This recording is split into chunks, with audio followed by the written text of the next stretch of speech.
Hello and welcome to PowerDrift. A dramatic change has happened in the electric vehicle scooter market over the last 5 days, and I think it's time to talk about it. In this video, we are talking about the TVS iQube, the Bajaj Chetak, the Ather 450X, the Ola S1 and S1 Pro, and the new Simple One. Before we go ahead, do hit the subscribe button and the bell notification icon because you don't want to miss out on India's best automotive content. Let's start with some EV basics. And the first thing you need to understand is that the batteries are the biggest issue for the electric vehicle market in general and scooters in specific, because batteries can be quite large if you want a lot of range or a lot of performance. Large batteries are heavy and they take up a lot of space. And on a scooter, you don't really have the option of packaging batteries very well because it is, in effect, a very small vehicle. Batteries are still expensive, the technology is still new, it is evolving at a very rapid rate. But until the technology stabilizes, battery prices remain high. The second thing you need to know about the batteries is that unlike a petrol-powered scooter, batteries don't charge at the same rate. It doesn't take longer or shorter to fill the 4th liter of fuel compared to the 1st liter of fuel. But batteries don't work like that. It's very easy to get the battery to a reasonable amount of charge when it is empty, but as the battery becomes more and more full, the charging rate has to slow down, which is why manufacturers will always tell you that a 0 to 80% charge will take a much less time than a 0 to 100% charge, which is usually done overnight in most of the cases for the scooters we are talking about. The third thing you need to understand is that the battery, being the most crucial, most sensitive part of the scooter, is also heavily protected against damage, not only from accidents and water, but also from the charging and discharging itself. What that means is if the manufacturer, for example, gets the process of charging wrong, you can have a battery that gets damaged quite fast very early on in its life cycle. And therefore, a lot of work, but all of these manufacturers, whether it's the Chetak or it's the Ola S1 Pro, a lot of work has gone into stabilizing the battery and maximizing their life. And a big way to do this is to control how a battery takes on charge and how a battery discharges. This is why a lot of the cheaper scooters will never have fast charging, because it's a complicated thing to do and battery life can be compromised if the charging circuits are not designed correctly. In the same way, discharging a battery, and that's what's happening when you're riding the scooter, you're using the electric energy, discharging the battery is a pretty crucial operation as well. And most of these manufacturers will build in cutoffs based on temperature or load or other factors that will ensure that the battery is protected from damage when you're asking for an extreme amount of performance. This is the ambit under which the batteries which power the scooter goes, and as you can see, the electronics are a pretty crucial part of it, because the electronics determine not only the connectivity features, how you connect and all of those things, but they also determine what's the fastest rate at which you can charge a battery, what's the fastest rate at which you can discharge a battery, what's the maximum performance you can extract out of it. Fortunately for us, battery and electronic complications aside, the actual process is quite simple because electric motors are a very simple device. They do work in both directions, which is why they're called motor generators, which means all the vehicles that have regenerative braking essentially change the direction of the motor, change the polarity as it were, and what was consuming power starts producing a small amount of power, and that's what basic regenerative braking is about. But now, let's get into it. Let's see where we are at in terms of the EV industry. And again, we're using the Ather 450X as the benchmark, primarily because it's been on sale the longest and it's got the highest performance numbers in this class until the S1, S1 Pro and the Simple One come to the roads. And let's start by talking about the motor's performance, which is how does the scooter perform. And if you see the numbers, there's quite a bit of variation between the scooters. So there are scooters that run 3.3 kilowatt motors, that's like the Ather and the iQube. The Bajaj Chetak uses a 3.8 kilowatt motor, and the Ola and the Simple One are nearing 5.5 kilowatts. Now, in an internal combustion engine, the performance that you're getting, the power and the torque, is directly related to how many revs you're carrying. So the more revs you have on most vehicles, that increases the amount of power and torque up to a point. But on an electric motor, whatever torque it's making is being made continuously, and that is why most EVs will accelerate really well. In this case, now we are seeing the first of the 8.5 kilowatt peak output motors. To put that in reference, the Ather peaks at 5.5 kilowatts, whereas the Simple One and the Ola S1, S1 Pro, both of these scooters peak at a maximum output of 8.5 kilowatts, which makes them potentially quite a bit faster than the Ather. So if you look at their top speed numbers, now we are talking of scooters that genuinely offer more than 100 kilometers an hour. The caveat here obviously is that because batteries are so sensitive, these manufacturers will all give you riding modes in one way or another. And the reason why they have riding modes is because it is not possible to maximize economy in terms of range and performance at the same time. So obviously, if you put the 450X into warp mode, which is maximal performance, it does have an implication of how much battery range you're going to get. And the same is true for the S1, the S1 Pro, the Simple One, the iQube, the Chetak, you name it. And in all of these cases, you also have an economy mode where what you're trying to maximize is battery performance. And the choice that the manufacturer makes there is what should be the top speed in that mode, what should be the maximum acceleration in that mode so that you can get your work done. And what I mean by that is that, for example, Ather benchmarks their economy mode to about 45 kilometers an hour. It's a benchmark they've chosen because a lot of city traffic seems to be operating between 0 and 45 kilometers an hour. And to me, I need to go a little bit faster than traffic because there are lots of statistics to prove this. In fact, the British police motorcycles are taught this. You have to overtake traffic to be safer because it puts you in control. And for that, you would usually need to go about 15% faster. So what I would be happier to see is economy modes that run up 60, 65 kilometers an hour at max speed because it gives you the opportunity to pass traffic. In the same way, when you come to areas which are outside town where traffic is a little bit faster, traffic is lighter, maybe 80 kilometers isn't enough because it's not plus 15% of what traffic is doing. Again, you will be able to keep up with the traffic and you may not be able to overtake the traffic, which makes your safety quotient a little bit lower. Which is why I'm really excited to see these 100 kilometers plus top speeds on the Ola and the Simple One. It's not that you're going to be able to do 105 all day. That's not the intention here.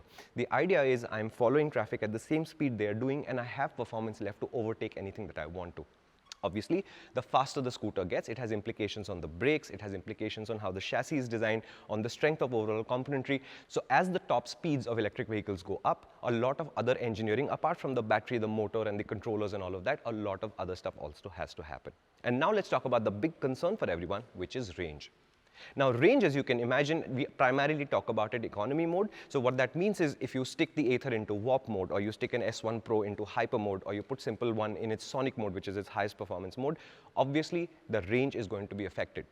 But the larger the battery is, the longer I can operate in that mode. And to me, this is important for those of us who ride a little bit faster than normal people. So in terms of battery capacity, there is quite a variation between the manufacturers. The smallest battery pack in our group of 5 is a 2.2 kilowatt hour battery, which is on the TVS iQube. And just for packaging, TVS splits up their battery into 3 units, which are placed all over the scooter. Most of the other battery packs are all around the 3 kilowatt hour regions. The seriously big battery packs actually come on the Ola S1 Pro and the Simple Energy one. So the Ola S1 Pro has nearly a 4 kilowatt hour battery pack, whereas the Simple One, which has the largest claimed range in this group of 230 kilometers on the IDC, and we'll talk about what IDC is in just a second, has a nearly 5 kilowatt hour battery pack. Now this number is important to monitor because essentially the bigger this number gets, the more range you're going to get. But for performance enthusiasts, the bigger the battery gets, the longer it will last in the highest performance mode as well. So do pay attention to this number.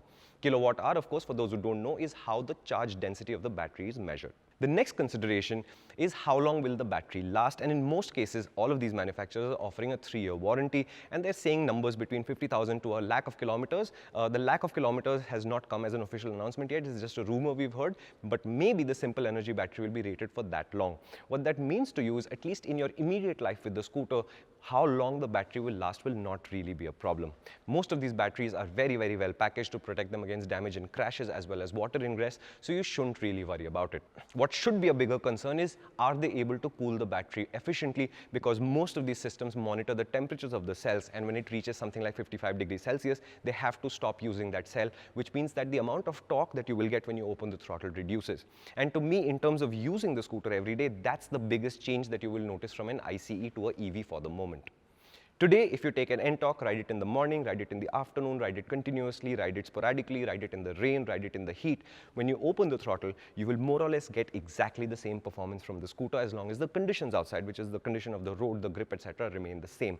But that is not true for electric vehicles today. If you were to take any one of these electric vehicles, whether it's the iQube at the bottom in terms of performance, or you take the Simple One, which is at the top in terms of range, every time you open the throttle, the system reevaluates the state of the system in terms of the temperature of the motor and the temperature of the battery and decides what's the best possible in these conditions. And that means that if you were to take an S1 Pro, which is claimed to hit kilometers an hour in sub 4 seconds, I think the official number is 3.6 or something like that, or you take the Simple Energy One, who said that in their latest test they were able to get to 40 kilometers an hour in 2.95 seconds, that's only the first time when the battery temperatures are all in control. As the battery heats up, the system has to give up and give you less performance to be able to protect the battery and the performance. Now, this may or may not be a marked difference in performance. And this is important to me because if I'm overtaking, say, 10 vehicles, I would like to be able to overtake them at the same pace if I were to open the throttle the same amount. But that may not be the case depending on the state of the battery. So when you go for a test ride, if there is a remarkable drop-off as you operate your vehicle, you should be a little bit more concerned. And this is why we always say test ride and decide. You should be comfortable with what you're buying. So I know that it is the cool thing to do in the early adopter crowd to have a website with a number and saying pre-book now and you pay 500 rupees or 1947 rupees or whatever. But honestly, this is not how I would buy a two-wheeler for myself. I would never do it till I got a test ride. Now let's talk about the cool part of the scooter, which is connectivity features. And honestly, there's not a lot to say. Most of the scooters at the upper end of this range have 4G, Bluetooth, and Wi-Fi, which means you can connect your phone, and you will usually get features like push navigation, where is my nearest charging station, and all of these things. And it's a fairly simple feature set, which is used by manufacturers to give you a different UI UX experience, which is how you interact with the screen or with your phone, what the app looks like, what the features are, what works easily and what doesn't. And honestly, it's a small consideration, although obviously the features can be extremely useful, especially the charge locations, right?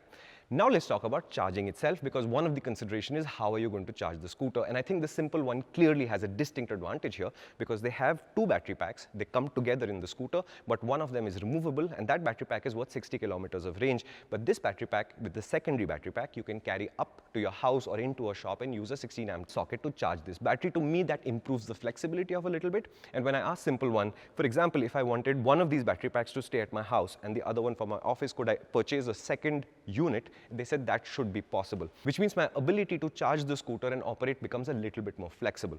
The biggest question we've got from the Ola video and the Simple One video, and if you haven't seen it, please go do see it, is how will you charge the scooter if you live in an apartment?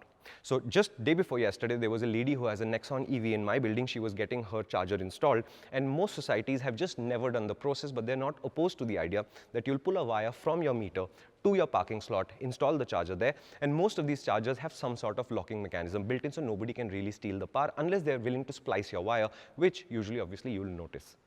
So in the Ather's case, for example, the scooter and the charger talk to each other, and you can only charge your Ather with your home charger, and as soon as you plug it in, it locks the scooter and it starts charging the scooter. Most of these other chargers will also have similar systems built in.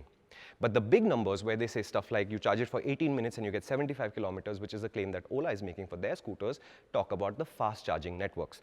And these fast charging networks will appear all over the country at as fast a pace as these people can manage, depending on the investment that they have, depending on how serious they are about it, and what locations they are going to. So the big difference between Ather's approach, Ola's approach, and Simple's approach is that Ola wanted to get the system right in Bangalore, then they added more cities to their network. On the other hand, Ola is saying they'll start delivering in as many as 1,000 cities from the word go, and as scooter numbers cross certain thresholds, fast chargers will start appearing on those towns, and Ola wants their hypercharger network to be the largest charging network there is of any kind in the world, and that is a very, very ambitious statement. But remember, in terms of finances, Ola is also the largest company here in terms of the financial backing they have, the financial might they have, so they are the ones with the resources to pull this off also. Simple Energy also has similar plans, although not this kind of ambitious, where they will have their own charging network as well. And obviously that leads us to the next question, which is, can I charge my Ather at the Ola station, or can I charge my Ola at the Ather station? Now, so far, the biggest disappointment for me is that the industry, for a new industry like this, where they're all new players, all young guns trying to create effectively a revolution, are honestly not talking to each other about charging systems. So they all go into a zone where they have a little bit of a proprietary charging involved. Now, I understand it. Charging and discharging the battery is a very critical part of the EV process because you have to protect your batteries. It determines both performance and longevity, and how many batteries will go into warranty claims eventually. So from that perspective, the fact that they don't talk to each other baffles me, because it's the fastest way to grow the network for everyone. But today, fast charging stations are generally free. It's a way of doing business, but eventually there will be a pricing model, which means when you use a fast charger, you will have to pay some costs. Fast charging networks are useful, and our normal shoot durations, what we do is we shoot for quite a lot of time, and the EV scooters generally don't survive this kind of pattern very well, so we do need to charge quite a bit in the middle. And I know there was one shoot where Zigwheels, I think, had an Ather. They went for a shoot, they shot all morning, I think 4 hours of continuous riding, and the scooter was at a very low charge. So before they could continue to shoot, they basically went to a cafe which had an Ather fast charger, plugged the scooter in, got the charge back up to I think 60 or 70% in the process that it took them to have breakfast. And the Zig-Wheels guys eat quite a bit, but after that they had a scooter at nearly full charge again to run the rest of the day. And we've done the same thing with, I think, the MGZS EV when we were doing the drag races and so on and so forth. So the fast charging network is actually very useful, and a fast charging network that is able to talk to any EV that shows up, I think, is going to be a lot more useful. The final thing that I wanted to talk about is cost, availability, and deliveries. In the cost sense, most of these scooters are sitting at around the 1 lakh rupee mark after FAME 2 subsidies, the exception being the Chetak, because the Chetak currently does not qualify for these subsidies, and Bajaj is working on that. When Bajaj finishes their process, expect the prices to fall roughly to the 1 lakh mark, which is where more or less all of these scooters are sitting. And in that sense, the Simple One as well as the Ola S1 and S1 Pro actually have excellent pricing compared to what's been happening on the market so far, because they've taken down the price band by 30 or 40,000 rupees depending on how you look at it. And this is before you account for state subsidies. So Gujarat, Maharashtra, etc., Delhi, they all have other subsidies that are applied later. And at that point, they are nearly the equivalent or below the equivalent ICE scooter, which I think is an incredible thing to happen. It's something that should give a huge fillip to what happens to the numbers of the EV scooters. But where will the numbers come from? So as you know, Ather 450X currently is the only scooter in the market that has been on the market and consistently delivering scooters for a remarkable amount of time across a number of cities. What Ola and Simple One expect to do is basically leapfrog and be able to deliver a lot more scooters a lot more quickly. Now we know Ola's plan is extremely ambitious, so they have a plant coming up which will produce 2 million scooters initially, go up to 10 million scooters, and 10 million is a huge number because at that point that's 15% of all two-wheelers in the world in terms of manufacturing capacity. I'm willing to bet that Ola not only has plans to flood India with their S1 and S1 Pro, they will have future scooters and other electric vehicles as well as export plans, so we can see where this capacity is going. In terms of business model, all of them are saying the same thing. A lot of the bookings come online. There are experience centers that are either here or will come up. There will be franchises in some cases, no franchise in other cases.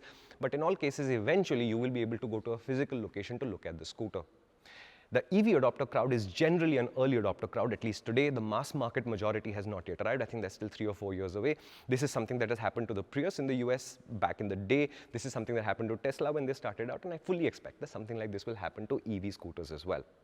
In terms of deliveries, the Ather 450X obviously is delivering now. Ola expects to start delivering in October, and Simple One's plan is to start delivering their scooters by December. And obviously the iQube and the Chetak are currently on sale, although the numbers of both the Chetak and the iQube are relatively very small right now, although a ramp up is going on. In the background, Hero is preparing their Gogoro project, and Gogoro is considered the world leader in battery swap technology, something that has not been seen in India, and it's not hard to understand why. If Ola had taken the Itogo app scooter, kept the swappable batteries in, then Ola would not only have to build the hypercharger network, that's the fast charging network, they would not only have to build the franchisees or the experience centers, they would also have to build an entire network where batteries could be swapped. And not only is that a logistics hassle, there is also the question of how a customer reacts when they come in to replace a battery. Because if I have a brand new S1 Pro, I show up at the Ola network to swap a battery, my battery is still running at 95% of full efficiency, and you give me a battery back that is, say, 82% efficiency. In theory, I have lost something. The fact that you will only use this battery for 2 days, go back into the network, you get a fresh battery is a minor consideration, and this mental hassle is a bigger one. So swappable batteries so far in India, none of the manufacturers apart from the Hero Gogoro project are very excited about. The final thing is, there is always a question of what happens to the end-of-life battery. And as I'm given to understand, most of these batteries, when they hit 70% efficiency, that's the ballpark, they will be retired from automotive applications, but they're still running at 70% efficiency, which means they can now be used for other static applications. In Sweden, ex-EV batteries were used to power lifts and stuff, so if you had a power cut, I didn't even know Sweden had power cuts, but if you had a power cut, the ex-automotive battery would power your lifts for the duration. Essentially, they're quite small and compact in that sense. So in fact, I'm told that you can install that battery in the lift shaft itself. You don't really have to have a room for a generator like we do right now, and it's a much more efficient system.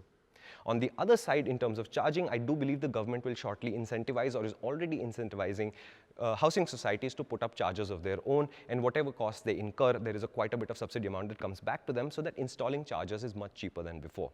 So if we see a policy which helps housing societies install chargers, which helps you install a charger in your parking slot so that the society doesn't have to go through the mental tribulations of how do I do this, then obviously the adoption process will be a little bit faster. So net-net, Hero Electric, Ampere, and Okinawa dominate the electric vehicle scooter segment in terms of sales, but the buzz is with the Ather 450X, the iQube, and the Chetak. But a larger buzz is coming because the Ola project is obviously a massive project with much, much larger numbers, and Simple One has a scooter that is extremely promising because it does both 100 kilometers an hour and has a range of over 200 kilometers. But at this point, I'm going to ask you a question. Based on what we've talked about in terms of what the batteries do, what the motors can do, how the charging works, what the challenges for adoption are, how you can get a test ride, or do you have to book one without a test ride, what do you think is your next move? If you were in the market for a scooter today, what would you pick? A petrol scooter or an electric scooter? Do let us know. And if you have any more questions about electric scooters, please do leave us a comment. We are very happy to respond to comments. Thank you so much for watching. This is PowerDrift. If you'd like to see more content like this, please do let us know. And of course, do hit the subscribe button and the bell notification icon so that when we put out content like this, you get notified automatically. Thank you so much for watching.